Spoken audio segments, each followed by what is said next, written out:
बोलो गुरुदेव भगवान की जय। प्यारे कृष्ण कन्हैया लाल की जय। सुख सागर 11वां स्कंध।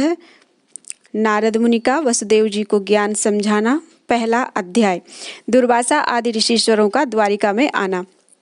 राजा परीक्षित ने 10वें स्कंद की कथा सुनकर सुखदेव जी से विनय किया, हे मुनिनाथ, यादव लोग धर्मात्मा व हरिभक्त थे, उनको दुर्वासा ऋषिश्वर ने क्यों शाप दिया? यह सुनकर सुखदेव जी बोले, हे राजन, इसका हाल इस तरह है कि एक दिन श्याम सुंदर ने मन में विचारा कि हमने पृथ्वी का भार उतारने व हरिभक्तों की रक्षा करने के लिए अवतार लिया था, जिसमें संसारी जीव मेरी कथा व लीला कह सुनकर भवसागर पार उतर जावे। बड़े बड़े दैत्यों कंस व जरासंध आदि अधर्मी राजाओं को मारा और कौरवों व पांडवों से महाभारत करा के पृथ्वी का भार उतारा, पर 56 करोड़ यदुवंशी को, जो बड़े बलिष्ठ व धनपात्र हैं, उनका भार अभी बना है। ये सब मेरी संतान व भाई बंधु हैं। मैंने इनका पालन किया है, इसलिए इनको अपने हाथ से मारने में पाप होगा। किसी ब्राह्मण से साप दिलवाकर मरवा डालना चाहिए। ऐसा विचार कर उनकी इच्छानुसार दुर्वासा व वशिष्ठ आदि बहुत से ऋषिश्वर तीर्थ यात्रा करते हुए द्वारिकापुरी में आए। जगतपति ने उनका पूजन व आदर भाव करके हाथ जोड़कर विनय किया कि जिस तरह आप लोगों ने दयालु होकर अपना दर्शन दिया, उसी तरह थोड़े दिन यहाँ रहकर हमारी इच्छा पूर्ण कीजिए। यह वचन सुनकर ऋषिश्वरों ने कहा, महाराज, यहाँ विधि पूर्वक हमारा तप व जप नहीं बन पड़ता। केशव मूर्ति बोले कि तुम लोग पिंडारक क्षेत्र में, जो यहाँ से निकट है, रहकर स्मरण व ध्यान करो। यह बात मानकर सब ऋषिश्वर पिंडारक क्षेत्र में चले गए और वहां परमेश्वर का तप विधि पूर्वक करने लगे। एक दिन श्याम सुंदर की माया से प्रद्युम्न व शांब आदि उसी ओर अहेर खेलने गए। उन्होंने ऋषिश्वरों को तप व स्मरण करते हुए देखकर आपस में कहा कि ये सब ब्राह्मण संसारी लोगों को ठगने के लिए झूठी समाधि लगाए बैठे हैं।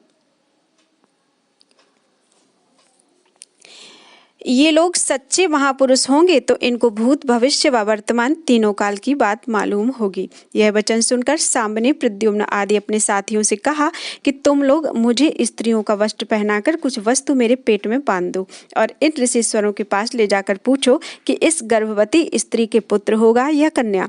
देखो वे लोग क्या कहते हैं। जब होनहार के वश होकर प्रद्युम्न आदि ने उसी तरह ऋषिश्वरों से पूछा, तब उन्होंने कहा कि तुम लोगों को श्याम सुंदर के पुत्र व पोता होकर ब्राह्मणों से ठट्टा करना उचित नहीं है। जब उन लोगों ने ऋषिश्वरों के वर्जने पर भी उस बात का उत्तर देने के लिए बहुत हठ किया, तब दुर्वासा ऋषिश्वर ने हरि इच्छा से क्रोधित होकर ऐसा शाप दिया कि इसके पेट से एक मूसल उत्पन्न होगा। वह श्याम व बलराम के सिवा तुम्हारे सब कुल का नाश करेगा। यह वचन सुनते ही प्रद्युम्न आदि उदास होकर आपस में कहने लगे कि हम लोगों ने बहुत बुरा काम किया है, जो ब्राह्मणों को दुख देकर उनका शाप अपने ऊपर लिया। जब यह बात कहकर प्रद्युम्न ने शांब के पेट में जो कपड़ा बांधा था खोला, तो उस कपड़े के भीतर से एक लोहे का छोटा सा मूसल निकला। यह अचंभा देखते ही वे सब घबराकर चले आए और राजा उग्रसेन की सभा में, जहाँ श्याम व बलराम यदुवंशियों समेत बैठे थे, वहाँ मूसल दिखलाकर शाप देने का समाचार कह दिया। यह बात सुनकर राजा उग्रसेन व यदुवंशियों ने सोच करके आपस में सम्मत किया कि मूसल को लोहारों से सोहन करा के इसका चूर समुद्र में डाल देना चाहिए, इसमें इस शाप की जड़ ना रहे। यह बात ठहराकर राजा उग्रसेन ने श्याम सुंदर से पूछा कि तुम क्या चाहते हो? जगतपति आगम जानी ने शाप का हाल सुनते ही मन में प्रसन्न होकर कहा कि बहुत अच्छा, जैसा यदुवंशी लोग कहते हैं वैसा करो। इतनी कथा सुनाकर सुखदेव जी बोले, हे परीक्षित, वैकुंठ नाथ को वह शाप छुड़ा देना कुछ कठिन नहीं था, पर यह बात उनकी इच्छा से हुई थी, इसलिए उन्होंने उसका कुछ उपाय नहीं किया। यदुवंशियों ने उस मूसल को समुद्र के किनारे ले जाकर सोहन करा के उसका चूर समुद्र में डाल दिया। एक टुकड़ा छोटा सा सोहन करते समय जो बच गया था, उसको समुद्र में फेंककर अपने घर चले आए। श्याम सुंदर की इच्छा से वह टुकड़ा एक मछली निकल गई और उस मछली को एक केवट ने जाल में फंसाकर जब उसका पेट चीरते समय वह टुकड़ा पाया, तब उसे तीर की गांसी बनाकर अपने पास रखा। जिस जगह लोहारों ने उस मूसल को सोहन किया था, वहां पर समुद्र के किनारे एक घास सरपत, जिसकी चटाई बनाते हैं, उत्पन्न हुई। दूसरा अध्याय। बोलो वृंदावन बिहारी लाल की जय। वसुदेव जी को नारद मुनि का ज्ञान सिखलाना। सुखदेव जी ने कहा, हे परीक्षित, जब दुर्वासा ऋषीश्वर के साप देने से द्वारिकापुरी में अनेक अशगुन होने लगे, तब श्री कृष्ण जी ने विचारा कि ये सब यादव दुर्वासा ऋषीश्वर के साप से थोड़े दिनों में मारे जाएंगे। इसलिए चाहिए कि वसुदेव व देवकी अपने माता पिता को ज्ञान समझाकर मुक्त करूं, पर वे लोग मुझे अपना बेटा जानकर मेरे कहने से विश्वास नहीं करेंगे। नारद जी आकर उपदेश करते तो उनके लिए उत्तम होता। ऐसा विचार कर त्रिभुवनपति ने नारद मुनि को याद किया और वह उसी समय उनके पास आए। तब द्वारिकानाथ ने दंडवत करके कहा, हे मुनिनाथ, तुम थोड़े दिन यहाँ रहते तो बहुत अच्छा था। नारद मुनि ने विनय किया, हे दीनानाथ, आपको मालूम है कि दक्ष प्रजापति के शाप से मैं 2 घड़ी से अधिक एक जगह ठहर नहीं सकता। श्री कृष्ण जी ने कहा कि तुम द्वारिका में निसंदेह रहो, यहाँ शाप नहीं व्यापेगा। यह वरदान पाकर नारद मुनि बड़ी प्रसन्नता से वहाँ रहे। जब एक दिन नारद मुनि वीणा बजाते व हरिगुण गाते हुए वसुदेव को देखने गए, तब वसुदेव जी ने आदर पूर्वक उन्हें बैठाया और विधि पूर्वक पूजन करके हाथ जोड़कर विनय किया, हे मुनिनाथ, मेरा बड़ा भाग्य है जो आपके चरण यहाँ आए। हम लोग संसारी मनुष्य माया रूपी अंधियारे कुएं में स्त्री लड़कों के मोह में पड़े रहते हैं। ज्ञान रूपी रस्सी मिले बिना इस कुएं से बाहर निकलना कठिन है। कदाचित आप ऐसा कहें कि तुम बड़े भाग्यवान हो जो परब्रह्म परमेश्वर ने तुम्हारे घर अवतार लिया। सो हे नारद मुनि, मुझसे बड़ी भूल हुई जो पूर्व जन्म में मैंने तप करते समय परमेश्वर का दर्शन पाकर उनसे यह वरदान मांगा कि तुम मेरे पुत्र हो। मुझे अपनी मुक्ति मांगना उचित था, इसलिए अब चाहता हूँ कि तुम्हारे मुखारविंद से भागवत धर्म सुनकर भवसागर पार उतर जाऊं। यह सुनकर नारद मुनि ने कहा, हे वसुदेव जी, भागवत धर्म नवों योगीश्वरों ने राजा जनक को सुनाया था, वही पुराना इतिहास कहते हैं, सुनो। ऋषभ देव जी के 100 पुत्र जयंती नाम स्त्री से उत्पन्न होकर उनमें 9 बालक नवखंड के राजा हुए। 81 बेटों ने वेद व शास्त्र पढ़ा।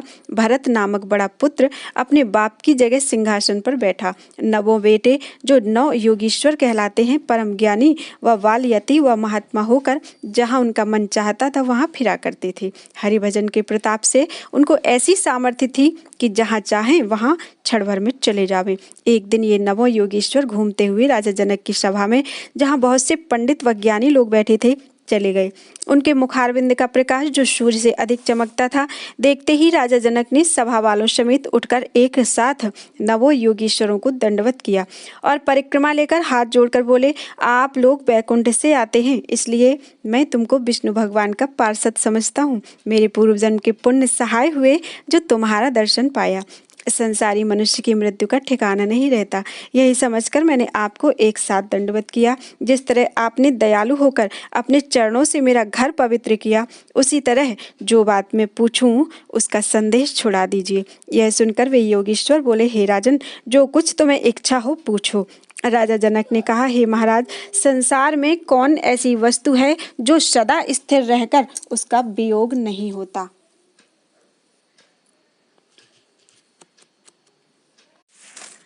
कदाचित यह कहा जावे, जो कोई अपने घर में बहुत धन, स्त्री व पुत्र आज्ञाकारी रखता है, उसे कुछ सोच नहीं होता। सो मेरे ज्ञान में उसे सदा सुख नहीं रहता, क्योंकि जब उस घर में कुछ हानि होकर स्त्री व लड़के मर जाते हैं, तब वह बहुत सोच करता है। सुख उसे कहना चाहिए जो सदा स्थिर रहे, प्रतिदिन अधिक होकर उसमें कभी न घटे। सो आप लोग बतलाइए कि वह कौन वस्तु है जिसका नाश नहीं होता। यह सुनकर योगीश्वरों में से कश्यप नाम के बड़े भाई ने कहा, हे राजन, सुख उन्हीं को प्राप्त है जो 8 पहर अपना मन आदि पुरुष भगवान के स्मरण में व ध्यान में लगाए रहते हैं और धन, स्त्री, पुत्रादिक नाश होने वाली वस्तु से कुछ प्रीति नहीं रखते। पर संसारी जीवों की यह प्रकृति है कि धन मिलने, स्त्री व पुत्र आज्ञाकारी होने से समझते हैं कि हमारे बराबर दूसरा कोई सुखी न होगा।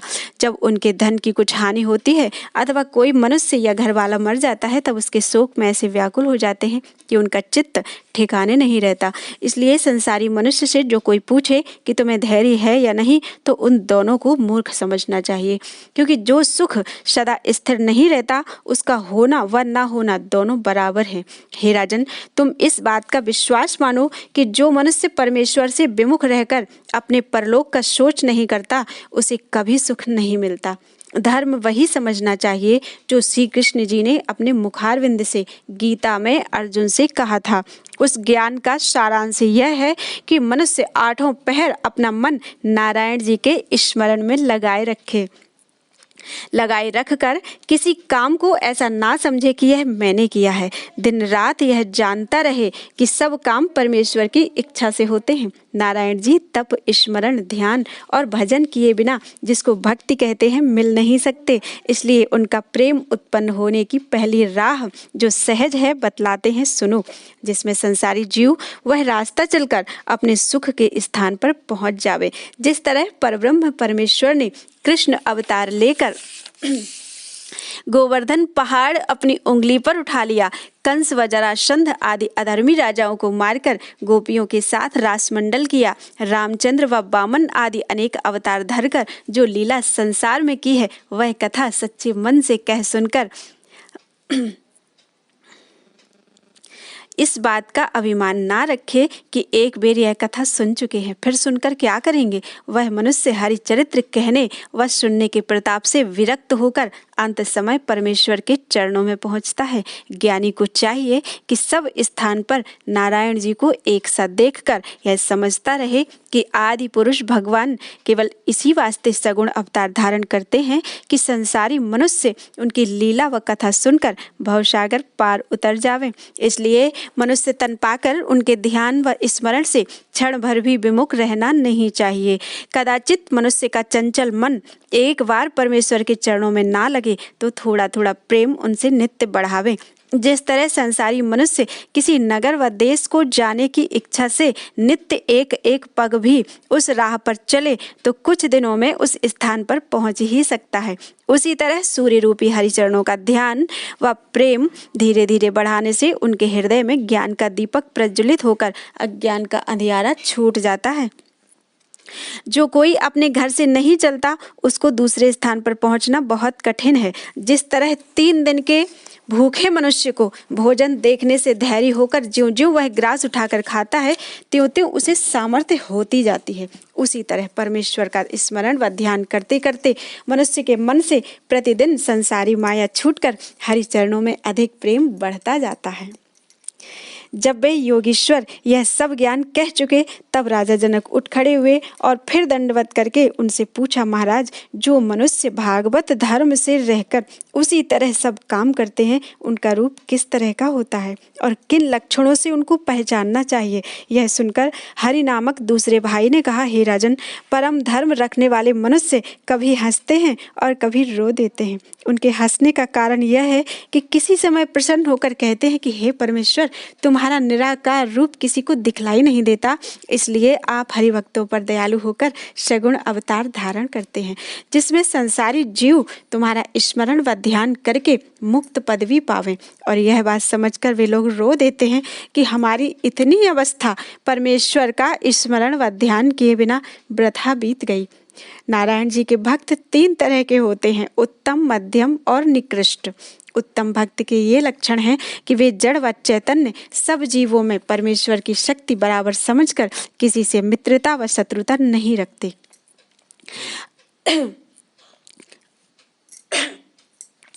आठों पहर हरि चरणों के ध्यान व स्मरण में लीन व मग्न रहते हैं। जिस तरह मद पिए हुए मनुष्य अचेत होकर अपने तन व वस्त्र की शुद्धि नहीं रखते, उसी तरह उत्तम भक्त अपने शरीर की शुद्धि ना रखकर ईश्वर के ध्यान में मग्न रहते हैं। परमेश्वर के विराट रूप में सब संसारी जीवों को एक साथ देखकर हरि भक्त व महात्मा लोगों से प्रीति रखते हैं। अपने व दूसरे में कुछ भेद ना जानकर स्त्री, पुत्र व धन आदि संसारी सुख से कुछ प्रीति नहीं रखते। तीनों लोगों का राज्य सत्संग व भक्ति के समान नहीं समझते।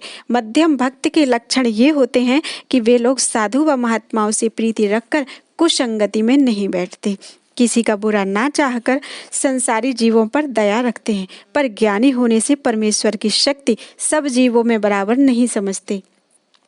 निकृष्ट भक्त के लक्षण सुनो। वे लोग संसारी माया मोह में फंसे रहकर किसी समय पूजा व स्मरण परमेश्वर का भी कर लेते हैं। जब तक मनुष्य तृष्णा नहीं छोड़ता तब तक उसका मन संसारी माया से विरक्त नहीं होता। 3रा अध्याय। बोलो वृंदावन बिहारी लाल की जय। 3 योगीश्वरों का राजा जनक को ज्ञान उपदेश करना। सुखदेव जी बोले, हे परीक्षित, राजा जनक ने तीनों तरह के भक्तों का हाल सुनकर उन योगीश्वरों से पूछा, महाराज, माया परमेश्वर से अलग है या नारायण जी में मिली है? सो वर्णन कीजिए। यह सुनकर अंतरिक्ष नामक तीसरे भाई ने कहा, हे राजन, उत्पन्न होना व मरना सब जीवों का परमेश्वर की माया से ही होता है। उस माया को हरि इच्छा समझना चाहिए। माया के 3 गुण, सात्विक, राजस और तामस।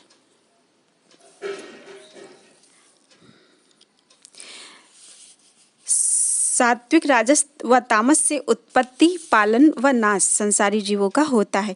अपने कर्म के अनुसार सब जीव फल पाते हैं। संसारी मनुष्य मायावश होकर सदा काम, क्रोध, लोभ, मोह में फंसा रहता है।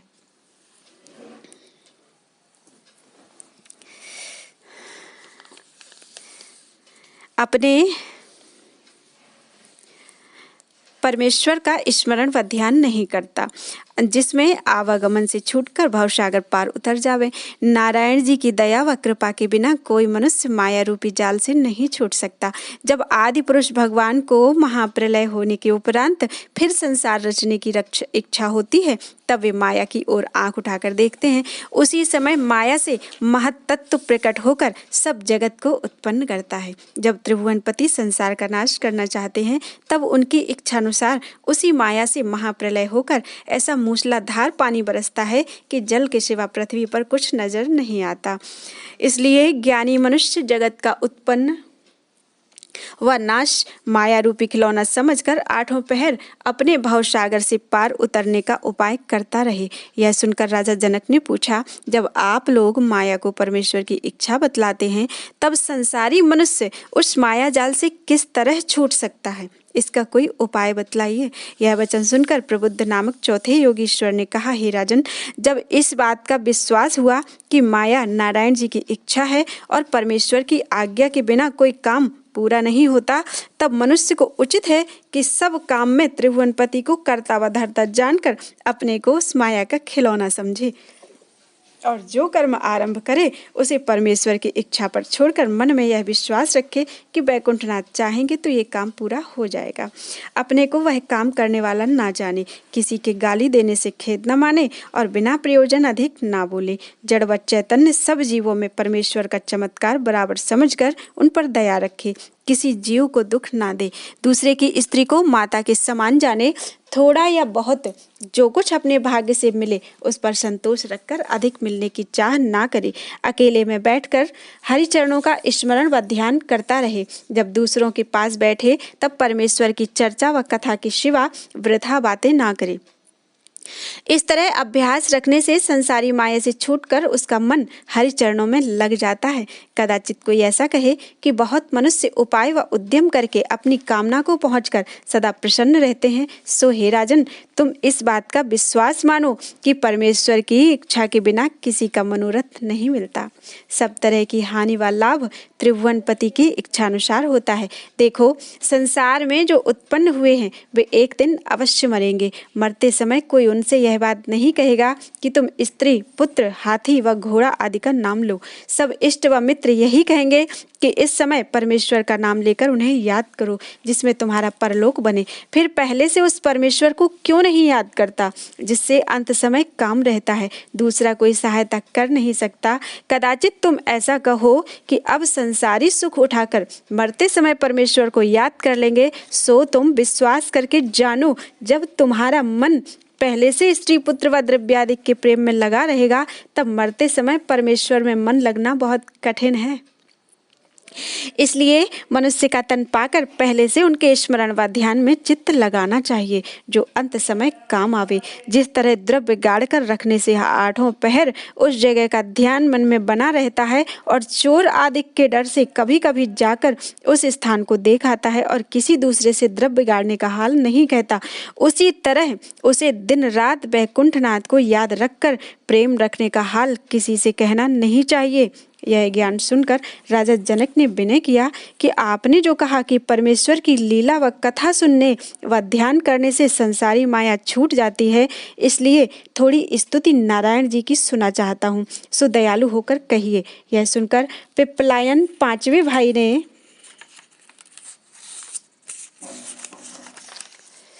कहा कि हे राजन, उत्पन्न पालन व नाश करने वाले तीनों लोकों के वही बैकुंठनाथ हैं। उन्हीं का प्रकाश 84 लाख योनि में रहता है, पर किसी जीव के मरने से उनका नाश नहीं होता। किसी जीव के उत्पन्न होने से वे जन्म नहीं लेते और वे अविनाशी पुरुष अपने तेज से प्रकाशित रहकर सदा एक तरह पर सब वस्तुओं में मिले व सबसे बिलग रहते हैं। सब जीवों में चलने फिरने की सामर्थ्य व मनुष्य को भली व बुरी बात का ज्ञान उन्हीं की शक्ति से होता है। उनका प्रकाश किसी को दिखलाई नहीं देता। वे इस तरह हृदय के बीच छिपे रहते हैं जिस तरह पत्थर व लकड़ी में अग्नि दिखलाई नहीं देती। जैसे उपाय करने पर पत्थर व लकड़ी में से अग्नि निकलती है, वैसे ही ज्ञान की राह उनकी शक्ति को भी शरीर में देखना चाहिए। जिस तरह गूलर के फल में हजारों मच्छर भरे रहते हैं, उसी तरह करोड़ों ब्रह्मांड परमेश्वर के रोम रोम में बंधे हैं। सब जीवों का वे पालन करते हैं। ऐसे त्रिभुवनपति का पहचानना बहुत कठिन है। उनकी भक्ति व प्रीति सच्चे मन से करें, तब उनकी महिमा जान सकते हैं। मनुष्य की दशा 4 तरह की होती है: जागृत, स्वप्न, सुषुप्ति और तुरीया। जागृत जागने को और स्वप्न नींद को कहते हैं। सुषुप्ति उसे समझना चाहिए जिस तरह किसी समय मनुष्य नींद से उठकर कहता है कि हम ऐसा सोए कि नींद में अचेत होकर सोते रहे। तुरीया उसको कहते हैं कि जैसे कोई परमेश्वर के ध्यान में लीन होकर बैठा रहे और अपने तन व वस्त्र की कुछ सुधि ना रखे। चारों अवस्था में परमेश्वर का प्रकाश शरीर में रहता है। उन्हीं की शक्ति से मनुष्य शुभ व अशुभ सब कर्म करते हैं। यह बात इस तरह समझना चाहिए कि जब परमेश्वर अपना चमत्कार अंग में से खींच लेते हैं तब वह मर जाता है और उससे कोई काम नहीं हो सकता। कदाचित कोई ऐसा कहे कि परमेश्वर सब जगह वर्तमान है तो दिखलाई क्यों नहीं देते? उसे यह उत्तर देना चाहिए कि मूर्ख को दिखलाई नहीं देते और ज्ञानी से वे छिपे नहीं रहते। बोलो वृंदावन बिहारी लाल की जय।